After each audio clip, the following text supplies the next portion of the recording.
बारामतीच्या पोटनिवडणुकीमध्ये सुनेत्रा पवार यांना मतदान करा। बारामतीच्या मतदारांना शरद पवार यांनी देखील आवाहन केलेलं आहे। शरद पवार यांनी एक एक्स पोस्ट केली आहे, ज्यामधून बारामतीकरांना त्यांनी हे आवाहन केलं आहे।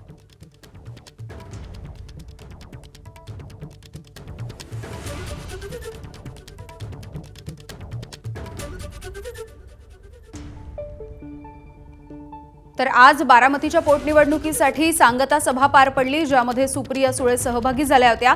तर दुसरीकडे शरद पवार यांनी देखील एक्स पोस्ट करून सुनेत्रा पवार यांना पोटनिवडणुकीमध्ये मतदान करण्याचं आवाहन बारामतीकरांना केलेलं आहे। शरद पवार यांची तब्येत काहीशी बिघडली असल्यामुळे ते सध्या रुग्णालयामध्ये उपचार घेत आहेत, मात्र त्याच वेळेला त्यांनी ही एक्स पोस्ट करून बारामतीकरांना भरघोस मतदान करण्याचं आवाहन केलेलं बघायला मिळतंय।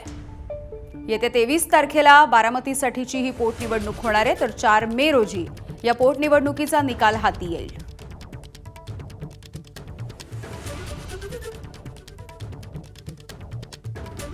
अनेक अपक्ष उमेदवार या निवडणुकीच्या रिंगणात आहेत। खरं तर ही पोटनिवडणूक बिनविरोध व्हावी यासाठी वेळोवेळी प्रयत्न करण्यात आले होते। एबीपी माझा, उघडा डोळे बघा नीट।